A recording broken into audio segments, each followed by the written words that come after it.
Sa kayo certificate, wala ka. Good afternoon, Ma'am Medina. Good afternoon, Good everyone.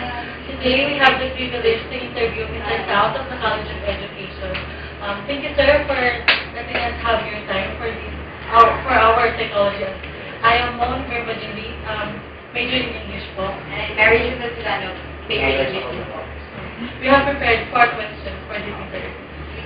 Our first question, sir, is, who are you saying about yourself? Who am I? Okay. Well, of course, I'm a child of God. Okay. And then, what else?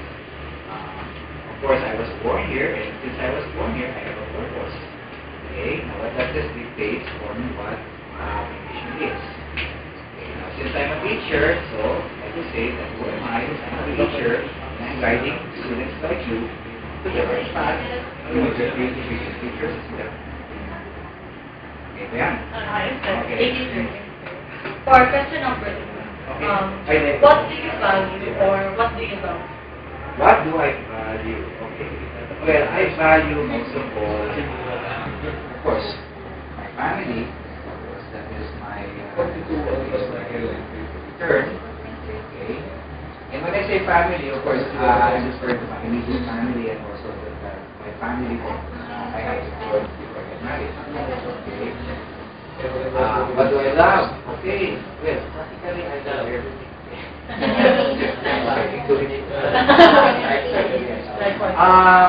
I love people like you, okay, especially people who are hungry, understanding, okay, and in the simple encounter that we are having right now, I hope that I could also transmit the love that I could give you. In terms of what you really want. Okay. Our third question is, what legacy would you like to leave? What legacy would I like to live? To give for us. When you say legacy, of course, I have a certain advocacy. Okay. Well, first of all, I'm sure that it is normal and natural that each person in this world doesn't like to be forgotten. So, what legacy would I like to leave to my students? Okay, is that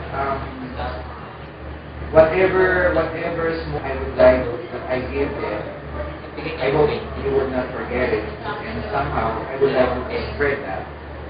Eventually, naman that particular grain that I give, eventually, the one who gives, pero anyway, despite of that, maybe I would like to leave a silent legacy. A silent legacy where no fanfare, no convictions. Basta ganun lang.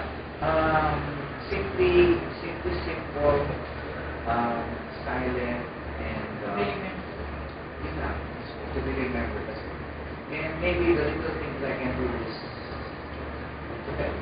Because sabi nga, if whatever good that I have to do, I can do it. I will never pass this.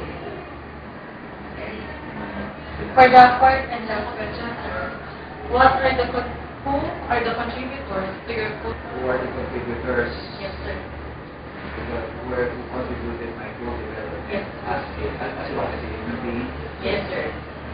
First of all, my parents, I will acknowledge them because they taught me well. Okay, especially my father. My father taught me things by fast.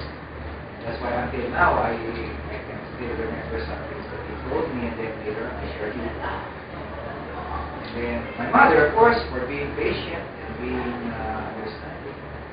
Okay. And then, of course, I had a sister also. My sister was part of me. And of course, my mentors. My mentors whom I will never forget. From elementary, high school, college, even in graduate school. And even you, because sabi nga, in teaching daw, even students can teach you. And that's why I do believe that ang teacher, ang estudyante, walang nagtuturo sa teacher. Meron may guro, may misis sumasagot ng guro. Yes. That's why I am very grateful. I learned something. In fact, when I had a new cell phone, the very first teacher that I had was Mr. Benz. Because they were the ones who taught me how to use the cell phone. Very beautiful technology. Yes. So those were the people who were part of the contribution of what I am. And still, use development is amazing. Yes, sir. Thank you so much, sir.